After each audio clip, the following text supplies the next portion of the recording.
Hello, everyone. This is Tom Fox. I'm the Compliance Evangelist, and I'd like to welcome you to this episode of Everything Compliance, the only roundtable podcast in compliance. First, have you ever considered starting your own podcast? As I've expanded the Compliance Podcast Network, I'm certainly looking for new podcasts. So this leads to a word from our sponsor. Today, One Stone Creative. If you're enjoying this show, you might enjoy hosting your own. As an expert in your field, you have skills, knowledge, and insight that can help you expand your practice, meet new people, and create amazing content to share with the world. In as little as 2 hours a week, you can dramatically change how you promote, fill, and position your business. And One Stone Creative can show you how. Learn more at onestonecreative.net. Today, we're going to take a look at the post-election situation around compliance and ethics. Jonathan Armstrong is going to take a look at what it may mean for prosecution of data privacy, data protection in Europe in view of the Trump administration's antipathy towards our allies in Europe. Matt Kelly looks at new challenges for compliance officers based upon the actions of the Trump administration, what it may mean in the corporate world. Jay Rosen considers the speech by John Cronan in late November and why businesses are part of the fight against bribery and corruption. And Michael Volkov takes a look at the changes under the Department of Justice, or rather in the Department of Justice, under the new Attorney General. This is the second part of a two-part episode. This week we have Jay Rosen and Michael Volkov's. Rants will follow this episode. This is Tom Fox. Everything Compliance is a part of the Compliance Podcast Network. Hello, everyone. This is Tom Fox, back for another episode of Everything Compliance, the only roundtable podcast in compliance. The Everything Compliance gang consists of Jonathan Armstrong, partner at Cordery in London, Matt Kelly, founder and editor of Radical Compliance, Jay Rosen, Mr. Monitors with Affiliated Monitors, and Mike Volkov, founder of the Volkov Law Group. This is going to be our post-election roundup. We have regularly checked in on compliance and ethics in the context of the current administration, and having had the midterm elections where it turned out the blue wave did hit, 40 seats changed in the House of Representatives for the Democrats, what may portend for compliance and ethics going forward. So Jay Rosen, what do you see going forward, perhaps more from the either in-house or corporate perspective in the world that you deal with for Affiliated Monitors? Well, I hope I have something more cheerful to share with you than our last piece of discussion. I think the first thing I would say to my friend who speaks French in England is plus ça change, plus c'est la même chose, which means the more things change, the more they stay the same. And just to kind of frame it, we are at the end of November, and this week in Washington, all of our FCPA colleagues have been sitting around conference tables and pontificating about what's happening. And you know, from the DOJ, we've heard from John Cronan. Charles Kane spoke from the SEC. Yesterday, Rod Rosenstein spoke. And what we see happening from the government side is there is speech making. There are tweaks to policies. But at the end of the day, I don't think we've really made much progress this year from a change in FCPA regulations. There may have been a little bit of a lessening of how much enforcement is going to happen on the companies. That, you know, we've seen this year with the majority of cases that have been settled have been through declinations. So there's been a drastic dip in the number of monitors that have required. At the same time, the DOJ and the SEC are saying that one of the things that they require and they need companies is to have strong ethics and compliance programs, that they're not going to be foolproof. They're not going to catch everybody, but they're going to help companies be good corporate citizens. So from our perspective in working with our clients, it's almost if you looked at a timeline, and if company A thinks they have a problem in a certain jurisdiction, they might begin an investigation. Once they do the calculus, then they would go to the DOJ. Now how we change that timeline is if everybody's guaranteed a declination, it becomes more and more of an imperative for a company to have an effective ethics and compliance program. And furthermore, when they're at that point in the timeline where they think they might have a problem, besides beginning an internal investigation, it would probably be good for them also to begin an independent ethics and compliance assessment.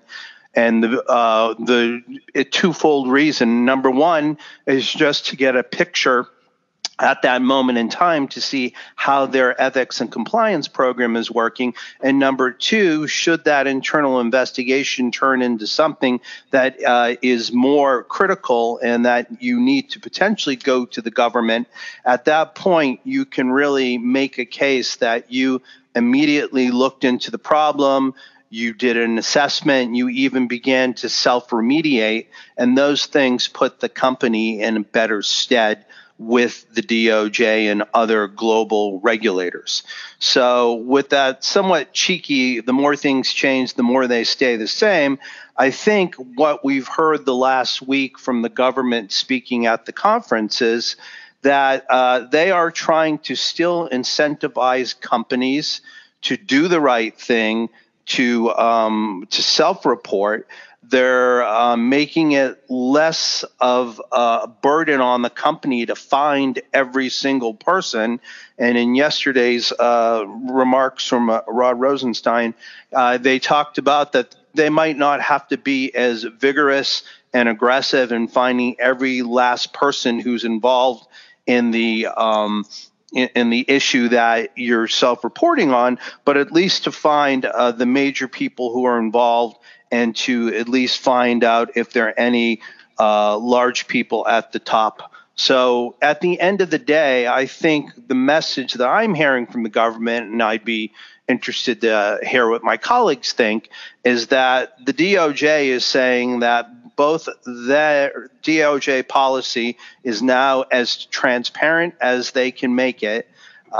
Companies know that they have a declination waiting on the end. And if we all have effective ethics and compliance programs, if there's continuous improvement, if we're always working to get the message out, it's not going to be foolproof, but it's going to put companies in better shape. And those are my kind of takeaways from the rah-rah and all the panels this week in D.C. So, Jay, does that mean you think or your sense would be that compliance programs and the effectiveness and the auditability of those programs is actually taken a notch up from these remarks? Yeah, well, I think we've kind of seen that anecdotally throughout the year. I mean, there have been a steady flow of large Fortune 500 and even, Global 50 companies who have reached out to us for RFIs and RFPs on looking at the effectiveness of their ethics and compliance programs. And that's whether they're either domestic companies or global companies that Matt was talking about. So people are doing this. And when you get this RFI or RFP, they say, we would like you to take a look at the effectiveness of our ethics and compliance program, using the U.S. sentencing guidelines. So everybody is really keyed in on that this is not a check-the-box exercise by any means. If they're reaching out to run one of these continuous improvement assessments, they definitely believe in what's happening, and they're all working from the same playbook. So I think that's the change that we've seen throughout the current year, is that people are getting to be more proactive about this. And part of it now is that if you want to save yourself at the end of the day, there's, I think, an old it's either a Midas or an Amco commercial. And it used to say, you can either pay me now or you can pay me later. And I think many more companies now are realizing that money, confirming the effectiveness of their ethics and compliance program is money that is well spent and will pay dividends at the end of the day. Mike Volkov, from the legal perspective of compliance, in the area you work with the Volkov Law Group, we had the 2017 new FCPA corporate enforcement policy.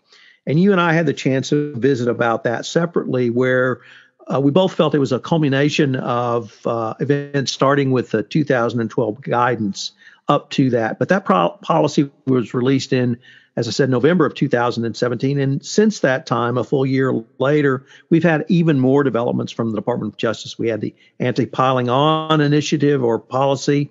And then we had the M&A policy.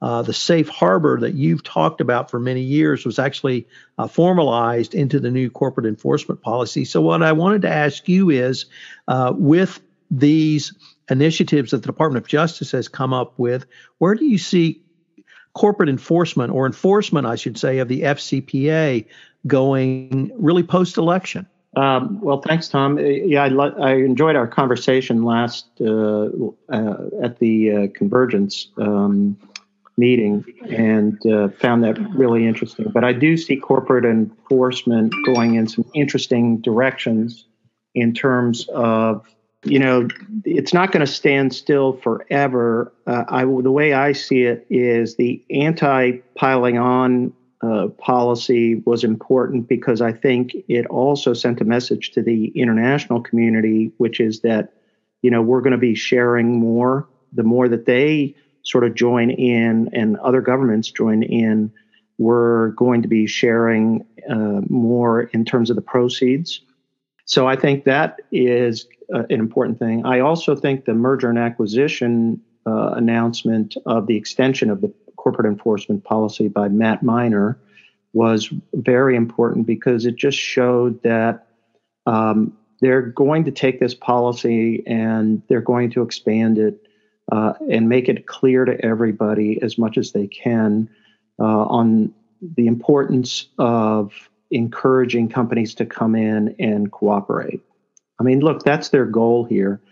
We also had just recently the announcement or the speech by Rod Rosenstein in which he talked about, quote unquote, sort of changes, not really changes, but sort of refinements of the Yates policy, that it's not an all or nothing deal, that they were running into issues where people were coming in with, stacks of Yates presentations where they were down to the lowest of the low employee, and they had to analyze why they shouldn't be prosecuted or should be prosecuted, whatever, but that it was turning into a waste of time.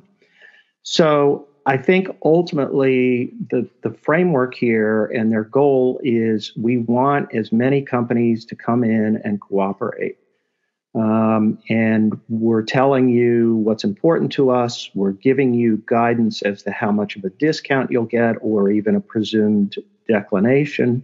And I think all of those things are, very positive for companies. The ultimate goal here is to bring in as much information as possible to the government and, work on this sort of together and find the bad people and prosecute the individuals. I think what's interesting is at the same time we're having all this effort in terms of ways to encourage companies to come in and talk and cooperate, we're also seeing what I think is a ramp up, and this is going to continue in individual enforcement. And they're difficult issues when you prosecute international crime in the United States, but I think they're really doing a lot of important work in that area, and they want to keep doing that. And I think that's where I see things going. And I still think the corporate enforcement policy is really a very positive thing. It's really well done, well crafted, and based upon years of experience. It's like all the institutional knowledge came out into that document. And I think it's really important. Mike, you've worked in the Department of Justice. You worked actually in the Antitrust Division. From your experience in the Antitrust Division with their initiatives back in the 90s to foster cooperation with companies, do you see this as really a positive step going forward? Yes, absolutely. The difference with the reason we used to have this debate years ago in sort of, in blog postings. The leniency program in the Antitrust Division, to me, is really a model of success in terms of breaking down cartels that the government would never learn about. But because you have multiple actors, the way you do it is you hold out a carrot of leniency, which means the company and every individual that cooperates gets immunity, basically, gets a free walk. The difficulty it can't be used in the FCPA world because the only people you're left with then, if you just gave immunity to everybody and the actors, you don't have anybody to prosecute. It usually is misconduct within one company. But the interesting idea is maybe what we're going to see down the road is a pretty liberal standard of when you get the presumption of a declination, that the real contingency of you're getting the declination is going to be serving up individuals who are, aggressively prosecuted, and you hand good cases to the government. And that may be the way that this will eventually evolve. It's going to be interesting to see. On the other hand, they do have some ways, sort of exit ramps for that process, which is one, recidivists, two, if it's a company that has senior executive involvement, supposedly, although they've been sort of, rationalizing that in several cases already up to now. But the real test will be with recidivists, because that, to me, that's a hard case to give a declination to a recidivist. Although if it's completely separate operation, who knows? But I do think that that's where we're heading. For every company that cooperates or pleads guilty or gets leniency, the Antitrust Division, as a numerical sort of measure, indicts 3 individuals. And so a 3-to-1 ratio. And I think we will eventually get to that in the FCPA space. They're not at a 3-to-1. They're still between 1-to-1 and whatever, and 2-to-1. But as the program matures, I think you're going to get to 3-to-1, where 3 individuals on average per case, per cooperating company. And that will be, I think that will send a really good message. I think it's had a big impact in antitrust enforcement. And perhaps the other thing to look at too, Tom, is the global cooperation. In antitrust, it's very robust. So I've worked with companies where you have to go and apply to 15 different countries for leniency at the same time you're doing it with the United States. But there's a very good working relationship among all the prosecutors, and so I think we're seeing the beginning of that in the global context of anti-corruption enforcement as well. I mean, we've talked about that before too. So, gentlemen, we are now going to move on to Rants. So why don't we go back across the pond, and Mr. Armstrong, start with you, then go to Mr. Kelly, and come back across to the U.S. Well, thanks, Tom. In my effort to be more chilled rather than ranting, I've got instead a top tip and then a shout out if I can. So my top tip, we talked earlier about GDPR dawn raids in an earlier podcast, and you can recognize the ICO because they've got these blue jackets with ICO enforcement on the back. But how, you might ask, Tom, can you recognize the sergeant at arms if the parliamentary sergeant at arms knocks on your hotel door? Well, here's the simple answer. In his traditional dress, he wears a lace collar, cuffs, and carries a sword. So That's my cut out and keep tip. If you're in a London hotel room and a chap with collar and cuffs and a sword knocks on your door, exercise caution. And my shout out is to Hannah Pepper. Now, Hannah Pepper, unfortunately, has been convicted of data protection offences this week. She was a trainee secretary at a GP surgery, and she sat in the GP surgery and accessed people's medical records, and those records were of colleagues and members of the public and friends and acquaintances, and she would just sit there seemingly most of the day long. She accessed 231 patient records, just reading other people's medical notes. So she doesn't get a shout out for that. She gets a criminal conviction and a fine for that, but she gets a shout out for quite an innovative defense. She was asked why she did it, and she apparently told the court, "You just don't know how monotonous my job is." So not legally a defense, but good for her for giving it a go. Mr. Kelly. First, I just want to say thank you, Jonathan, because I originally was wondering when you spoke earlier, how does one recognize a sergeant at arms? And did he go through the streets of London in full regalia to go and knock on that guy's door? But now, should it ever happen to me, I will be prepared. So I have a rant this month about an anonymous person whom I shall not identify for reasons that will immediately become clear. The other day, I was on the Acela train from Boston to New York, and there I was sitting when a gentleman sat down next to me and opened his laptop. And there, in large 24-point type, I could very easily see a motion to dismiss he was preparing to file for his client, because apparently he was an attorney, in a False Claims Act dispute. And I can now tell you the company. I can tell you what the whistleblower was alleging.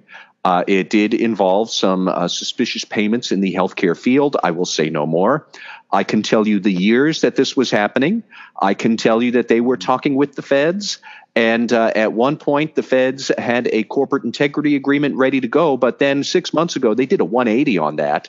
And that was good news, because they were telling us we were going to have to eat it. And the man next to me was discussing this on the cell phone with some other party, I don't know. To make it even better, I saw that. I realized, okay, I shouldn't be reading over his shoulder, and I'm going to try to look away. Then he pulled out his phone at the very beginning and was talking with some other person to say, I guess, about the whistleblower, direct quote now, "We don't want this guy pulling a Manafort on us." In reference to Paul Manafort, who was lying to the feds after some sort of cooperation agreement. Well, look, man, when you say that, I do put my antenna straight up. And this guy went on and on throughout at least an hour or two, talking about several of his different clients. At one point, he left his laptop open with his email program and wandered off, I think, to the cafe car to get a donut or something, still on his cell phone. I absolutely could have read all of his emails. I do know now his name, his firm. He is at a big law firm. He is a partner at this firm. He is old enough to have known better. And so I did actually ask one or two compliance officers I know, and I live texted them about this. I'm like, this is going on right next to me. How inappropriate is this? They were aghast. One of the compliance officers I know said, you should report him to the bar. Another one wanted his name because said, I don't want to work with somebody that's sloppy about their security. I did not disclose this person's name. But nonetheless, folks, think about your surroundings. And while he was doing that, I was right next to him. I had my laptop open. It said radical compliance right up at the top. You could easily read my post about Justice Department FCPA policy. Any lawyer in his line of work would have been able to figure out this is somebody who swims in the same sort of waters. Maybe I should be careful. And he just went on and on. I don't think I learned anything terribly sensitive. I learned some juicy stuff about a particular company, but nothing that was really newsworthy to me. But I can imagine some clients out there would be annoyed at the rather lackadaisical attitude that this lawyer had. So I just want to rant to people generally on the train or anywhere else. Like, look around, read the room, figure out what's going on. There's a barrister in the UK has been fined for something very similar indeed. So, I could have been somebody from, I don't know, a different firm. I could have been a biotech reporter, and I, shotgun that on the internet. I was shocked. Or play the stock, or even play the stock. Yeah. Terrible. So, Jay Rosen. Nothing near as dramatic as that, Matt, but I'm wondering if people in the Kelly household will be finding something a little bit extra in their stocking this holiday Christmas. What I wanted to share with you are a couple of my addictions. Recently, the Beatles' White album, just entitled The Beatles, was released on its 50th anniversary, and there's an amazing 7 CD set. I've been listening to it on Spotify, and although I was only 3 years old when the album came out, I'm just totally blown away by the clarity of the sound and listening to the songs and actually hearing demos and reimaginations. So that's one thing I'd recommend you check out. And the other thing that I've become addicted to on a weekly basis is Stay Tuned with Preet Bharara, who was the former U.S. attorney in New York City and was sacked by Trump. This week, there was a great episode called All the President's Lawyers with Bob Bauer, who formerly worked in the Obama administration, and just a fascinating view as what is happening in Trump land. So those are two of my recommendations. I know if you check them out, you at least get some good information and you might be hooked as well. Mike Volkov, do you have a rant or a shout out for us? I have two, actually. Well, it's all on the same topic. One is I've been listening to the Rachel Maddow podcast, Bagman. I would encourage people to listen to it. It is about Spiro Agnew and the prosecution of Spiro Agnew during the Watergate fiasco. And going back to the Watergate fiasco, there's a great History Channel series. You can watch it on demand if you have that. 6-part series on Watergate, about 5.5 hours of great interviews, reenactments, and just to relive the days of Watergate. Why do I say it's all important? Because I know we're going through a tough time right now, but it puts it, in my view, in perspective to watch what really occurred during the Nixon administration, and it's really pretty chilling when you watch it and see what happens. Be curious to see what people's thoughts are when you compare that to what's going on right now. So I'd encourage people to listen to Bagman. So I'm going to jump in with a shout out this week, because if you had young children at any point during this century, you will certainly remember this. Who lives in a pineapple under the sea? Absorbent and yellow and porous is he. And I play that in honor of Steven Hillenburg, who was the creator of, yes, SpongeBob SquarePants. Hillenburger died this week. SpongeBob was a good-natured yellow kitchen sponge who worked as a fry cook and had a pet snail and lived in a pineapple. And like I said, if you had kids, young children in this decade, you've got to experience lots of SpongeBob. For those of us a little bit older, he is one of the great meme creators of all time. So, Steven Hillenburg, thank you for SpongeBob SquarePants. So, gentlemen, thank you, and I look forward to continuing the conversation. Hello, everyone. This is Tom Fox again. I hope you've enjoyed this special 2-part episode of Everything Compliance, where we took a look at the impact of the 2018 midterm elections on what it may mean for compliance going forward into 2019. On behalf of the Everything Compliance Gang, Mike Volkov, Jay Rosen, Matt Kelly, and Jonathan Armstrong, I'd like to wish you a very happy new year, and we look forward to continuing our conversations with you in 2019. Everything Compliance is a part of the Compliance Podcast Network.